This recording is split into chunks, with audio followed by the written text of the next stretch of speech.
Dibahas perhitungan dulu ya.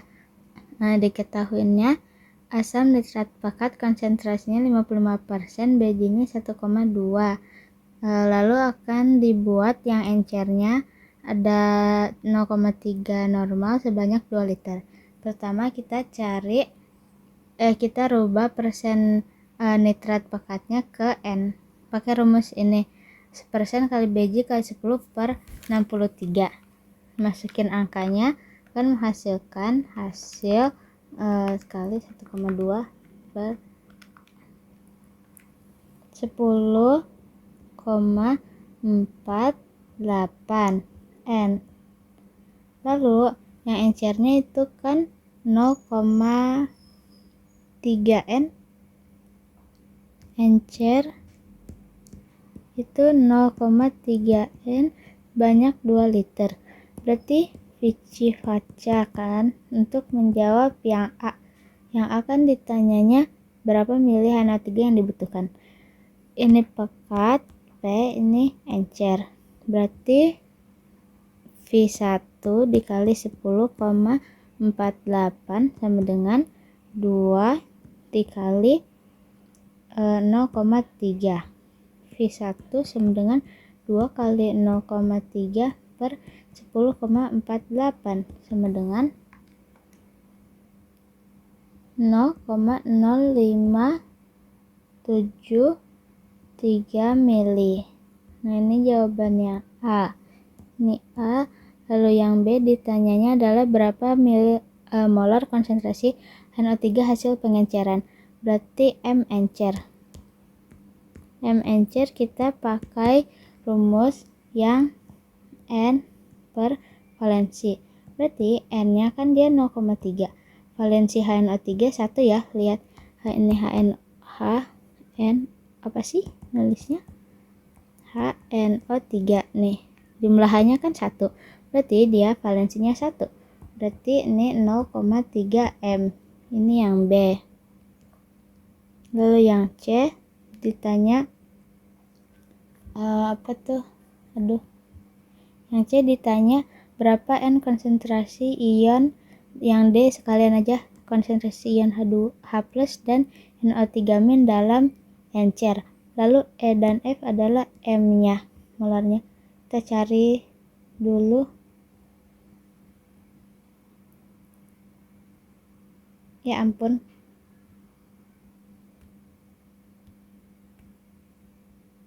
Oke.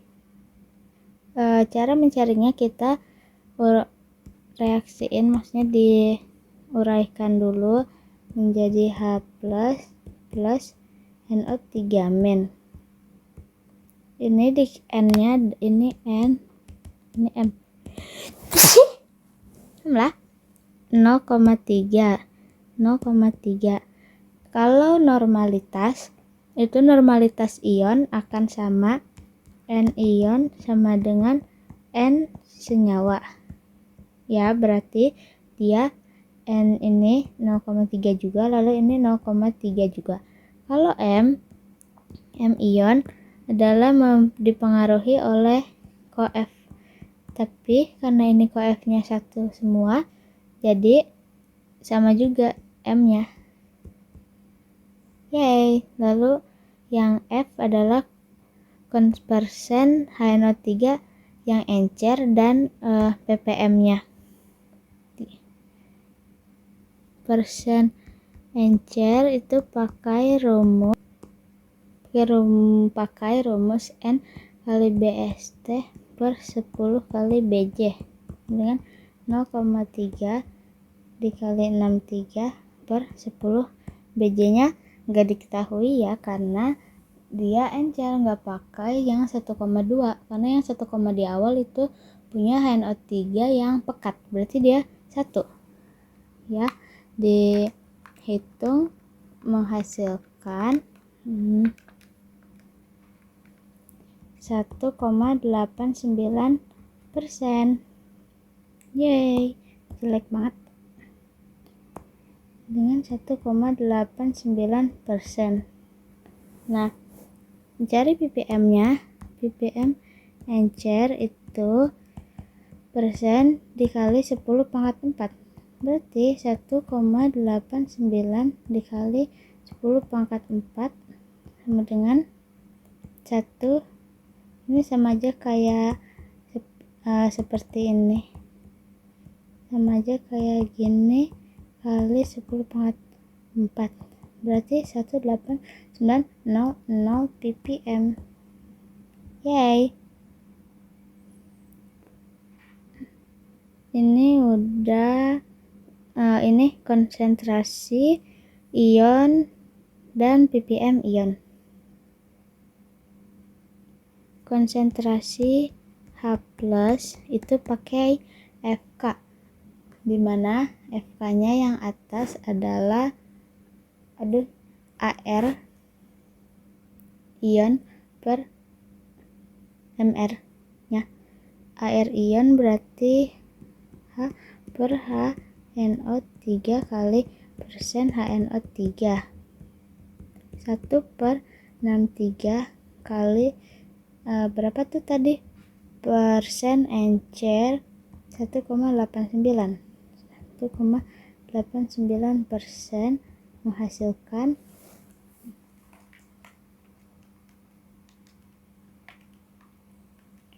0,03%.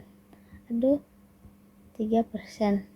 Nah, persen NO3- nya berarti NO3- per HNO3 kali persen HNO3 sama dengan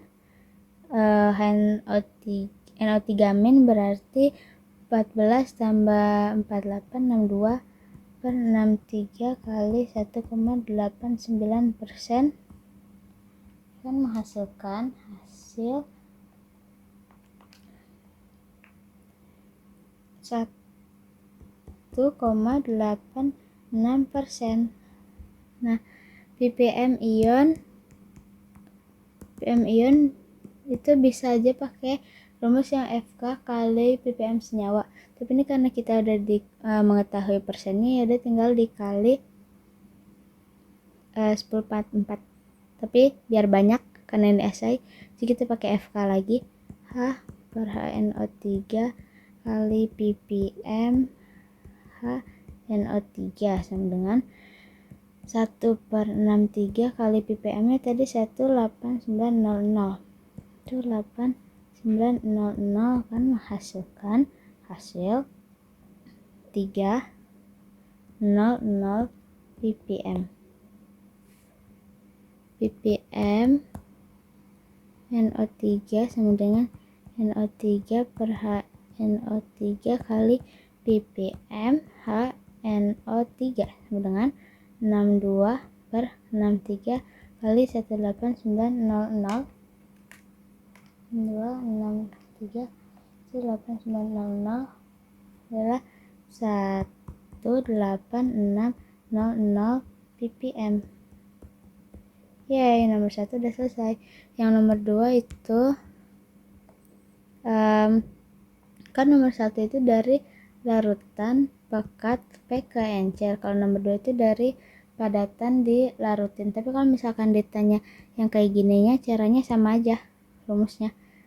Diketahuinya adalah menyiapkan COCl2 190 ppm sebanyak 500 ml dari COCl2 6H2O.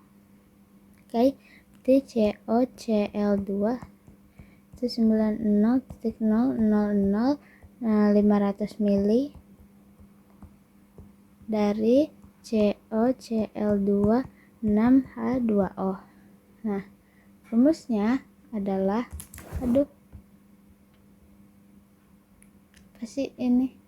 rumusnya adalah kita pakai yang gram sama dengan N senyawa kali V senyawa kali BST hidrat, dimana BST hidrat ini adalah MR hidrat per BST per valensi, maksudnya kok BST sih, apalah. MR hidrat per valensi senyawa. Oke, ini kan yang ketahui ppm, berarti kita rubah dulu ke N. N sama dengan ppm per BST kali 1000 sama dengan 190.000 per BST COCl2. CO berapa ya guys, sebentar. Oke, BST COCl2 adalah 65 dikali 1000 sama dengan ini dicoret 190 bagi 65 2,9231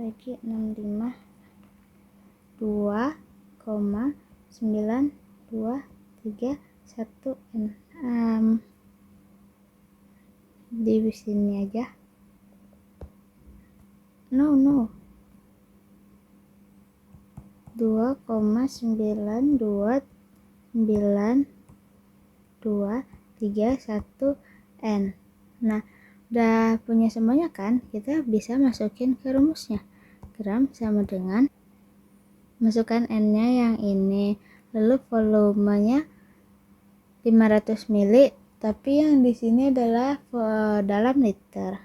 Berarti 500 ml itu 500 ml sama dengan 0,5 liter. Ya kan? Yep, 0,5 dikali BST hidrat. MR hidratnya COCl2 tadi berapa ya? Kita lihat aja lah di sininya. 119. What?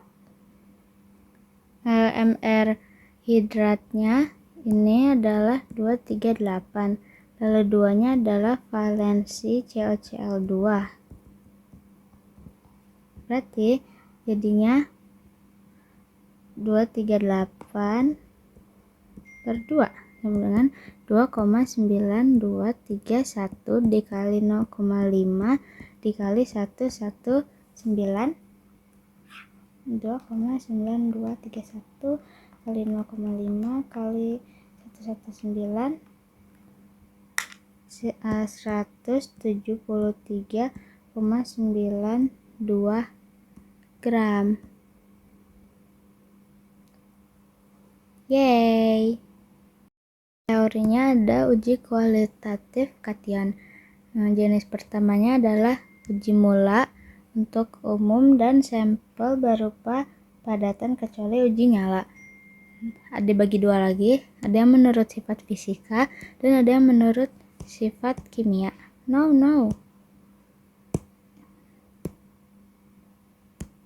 Dan ada yang menurut sifat kimia. Ini. Nah, untuk penilaian rupa itu sampel kata kuncinya adalah kekasan warna saat dalam bentuk padatan maupun saat dilarutkan dalam air dan asam kuat. Kalau pemanasan itu kata kuncinya adalah sampel memiliki reaksi yang khas ketika dipanaskan, seperti perubahan warna, meleleh atau menghasilkan gas. Uji nyala itu menghasilkan warna khas ketika mengalami dieksitasi atau dipanasin di atas api. Nah, kalau mutiara boraks itu dibuat dulu mutiara boraksnya, terus di dalam mutiara boraksnya ntar ada kation logamnya. Kalau pipa tiup itu medianya arang kayu dan cirinya akan terbentuk logam bebas. Apa bedanya pemanasan dan uji nyala? Kalau pemanasan itu dia sampelnya padatan. Kalau uji nyala dia sampelnya larutan. Terus kalau misalkan uji nyala itu menghasilkan warna yang khas. Kalau pemanasan ini yang ini seperti itu. Kalau analisis jenis itu ada analisis reaksi tetes, di mana pengamatan reaksinya adalah reaksi sederhana antara sampel dan bereaksi yang ditambahkan secara tetes demi tetes nih. Hasil reaksi yang diamati adalah perubahan warna, pembentukan endapan atau larutan menjadi jernih kembali. Analisis Rennick itu berdasarkan warna dan bentuknya yang khas saat diamati menggunakan mikroskop. Misalkan di mikroskop ada bentuk persegi atau segi 6, gimana segi 6 ya begitu pokoknya. Nah itu beda-beda punya kation-kationnya. Kalau yang persegi itu berarti kationnya Ag, kalau yang segi 6 dia Pb2+, kayak gitu. Analisis klasik itu berdasarkan reaksi pengendapan, disebut juga metode basah. Nah, sampelnya harus dilarutkan dalam HNO3 begitu, dan harus bersifat asam. Pemisahan golongan kation itu dibedakan dari reaksi pengendapnya. Golongan 1 ada Pb, Ag, Hg1, reaksi pengendapnya HCl. Golongan 2 Cu, Cd, As, Sb, Pb, Hg2, Sn, dan Bi pakai H2S. Golongan 3 ada ini semua pakai NH42S. Golongan 4 ada CuSrBa pakai NH42CO3. Nah, golongan 5 itu adalah kation sisa yang tidak bereaksi sama reaksi manapun. Dari 4-4-nya ini dia nggak bereaksi sama semuanya, jadi dia nggak ada reaksi pengendap. Seperti itu. Nah, reaksi pertama adalah pemisahan kation golongan 1. Nah, ini sampel bisa berisi kation ini ditambahkan HNO3 jika larutannya bersifat basa, karena reaksi ini harus dalam asam. Nah, ditambahkan HCl, fungsinya untuk melarutkan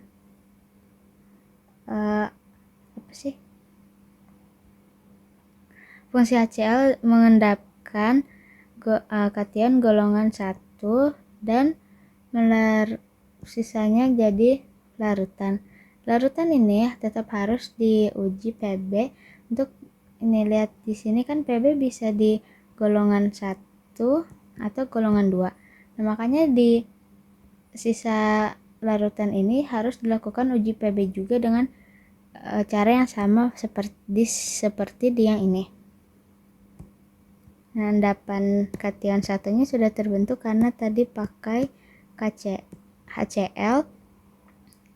Ini endapannya itu dia dipisahkan dengan metode sentrifugasi yang diputar-putar itu. Endapannya akan berada di sini dan larutannya akan berada di atas. Endapan yang di bawah itu, yang endapan pertama itu akan menjadi HgCl dan Hg2Cl2, sedangkan Pb2+ akan berada di dalam larutannya.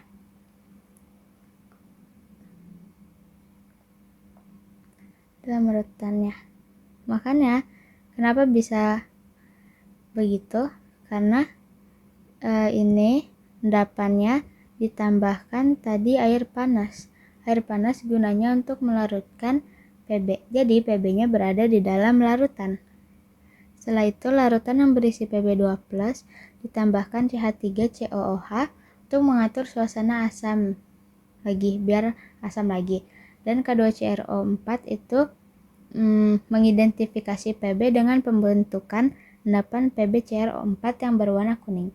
Berarti kalau terbentuk endapan warna kuning, berarti dia positif Pb. Nah, lalu endapan AgCl dan AgCl dan Hg2Cl2 ditambahkan NH4OH berlebih, fungsinya untuk melarutkan Ag dan mengidentifikasi Hg.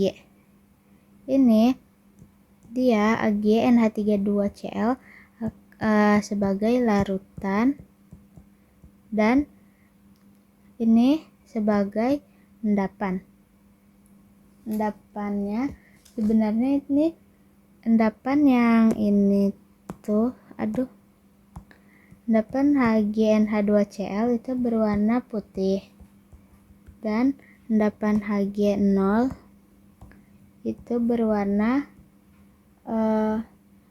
ini bukan endapan, maksudnya logam bebas berwarna hitam.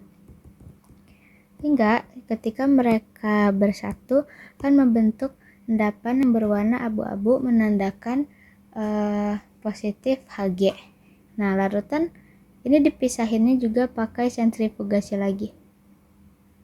Oke, larutan AgNH32HCl ditambahkan HNO3 berlebih lagi untuk membentuk kembali endapan Ag dan mengidentifikasi Ag-nya. Ini adalah endapan AgCl berwarna putih yang menandakan Ag-nya positif. Nah, kalau reaksinya bisa dilihat seperti ini. Kalau tadi kan mekanisme caranya, kalau reaksinya ada di bawah sini. Ini Pb, ini Ag, dan ini adalah Hg. Yay!